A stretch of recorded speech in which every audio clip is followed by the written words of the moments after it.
to stand. Every position change I use a reward marker with. Everyone. They have to love this exercise. It's everywhere. It's in utility, it's in open, it's everywhere, right? So they have to love it. So I want you to tell him stay and come right here. And as soon as he is stable, where's your toy? I don't care. Pick a toy that he likes.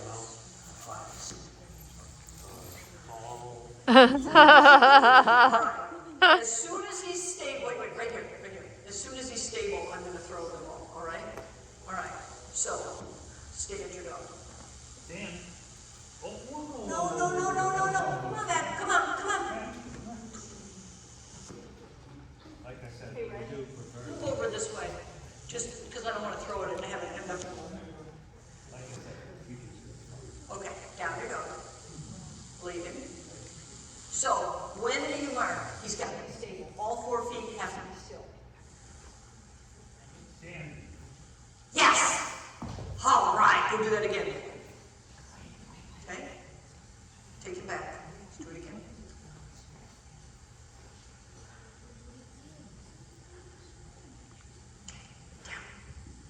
Connie, is there a specific reason why you have him bring him back as opposed to just... No, after I thought about that, I thought I should have just had him lay him down here.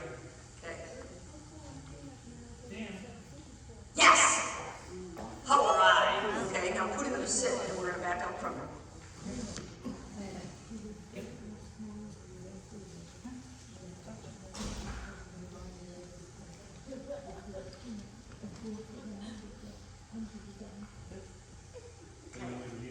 Yep, leave him in a sit. We're going to come to a stand up.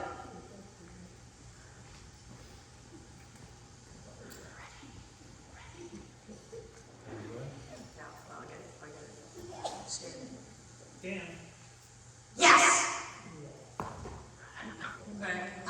I do this game ad nauseum. Okay? Now, this time, I want you to put him in a down, and we're going to do a sit signal. And I do every position change separately. I rarely am doing the exercise like we do it in the ring. I'm working on one position change, and I do it 3 or 4 times, and I beg them into the first position. So, sit signal. Sit. Yes! Okay, go do that one. Just you can put him right here. So when I beg them, I go down. All right, come on, down. Come here. I just put him in the first position. Like, I'm not making that formal at all. I'm saying, lie down so we can practice what we really want to practice. Sit. Yes! Oh, that. You're embarrassed. You're going Okay, now leave him in his stand. Just leave it right there. So stay. Stay.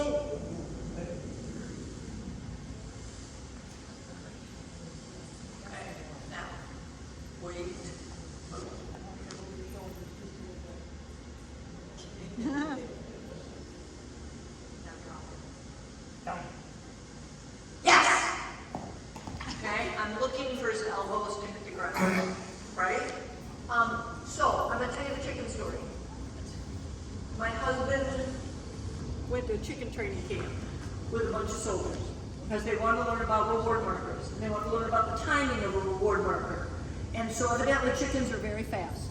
And you have to be really careful because chickens will learn the wrong thing if your timing's not any good. So this is like the 3rd or 4th day of chicken camp. This is truly camp. You go, they assign you a chicken. You're going to train the chicken for 5 days, okay? So they give you 2 chickens, actually.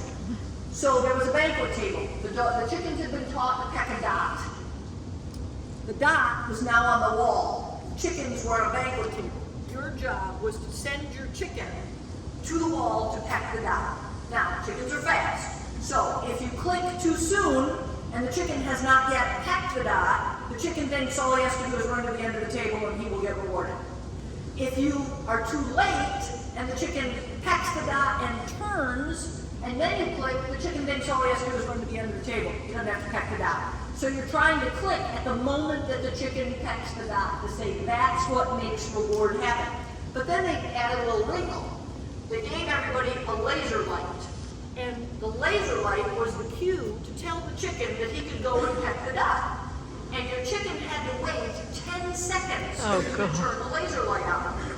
So the chicken's here on the table, you know, doing whatever chickens do, and you gotta wait 10 seconds before you turn the laser light on. And I said to my husband, what do you do when a chicken anticipates? And he said, well, you just kind of round up your chicken. And I said, well, so this is what I'm picturing. You got a bunch of guys in a room with banquet tables and chickens.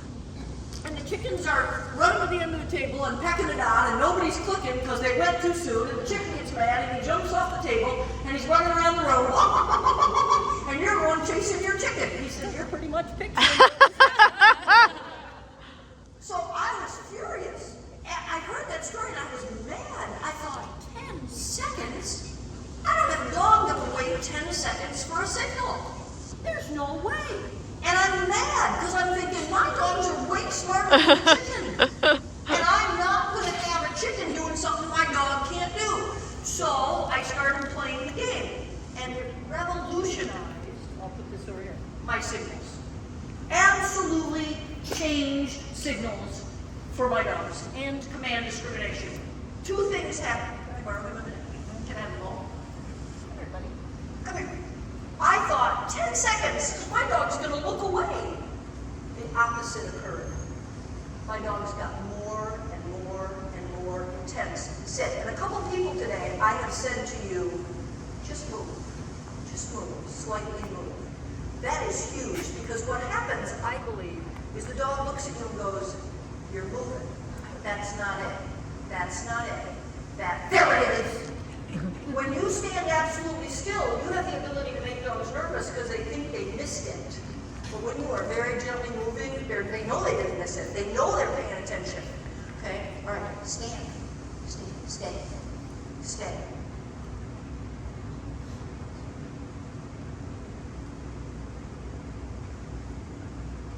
Yes! Very good. And what started to happen is that my dogs got faster and faster and faster to stay at continuous.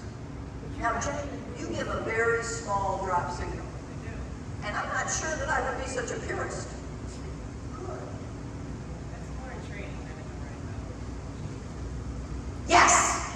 Wow, look at that. Okay? You gotta decide, what are you marking? When I do a drop, I'm marking the moment their elbows hit the ground. So somebody sent me an email the other day. Connie, my Siberian Husky's elbows are on the ground and their butt's in the air. Okay, well, we gotta stop marking the elbows on the ground, right?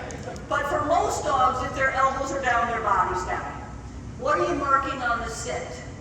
Okay? Are you marking stability, like nothing's moving? I am marking the second step up. My dog goes backwards. So she goes like this. Boom, boom. As soon as she puts her second foot down, I mark it. Very good. The stand, you have to mark stability. Like nothing is moving. But here's the thing that I see happen. When I walk in the ring, you know, Jen is saying, I give a signal, she stares at me. I can tell when my dog is going to go down. Because when I turn around, they're going like this. And their mouth starts to close and their tail stops wagging, and I'm going, oh, you are still going down. It's just clear to me because they think they're playing the game, right? And that's what happened. So I just want to bring that up because that's how I believe that I am making the command discrimination, the signal exercise, fun, and how, and then I show you fronts and finishes, how much fun it is. So what is it, and this is what I'm going to send you home with tonight, what is it that you think your dog dislikes? And how can we use a reward marker to change their attitude on that exercise? Okay? Because we have the ability to make them enjoy things that are not naturally enjoyable if we learn how to use our reward marker correctly. Are we sure it's not captured on the awful and boring? We have the ability to make them awful boring, but not if we're going to use our reward markers, and not if we have a powerful reward. Okay? But you have to have a powerful reaction to your reward marker. And if you don't have a reaction, saying yes is not enough. Clicking the clicker not enough. You have to have a dog that goes, I made reward happen. So, what is it that your dog loves enough that you can cause that reaction? Okay? All right, do you have any questions for me before we go?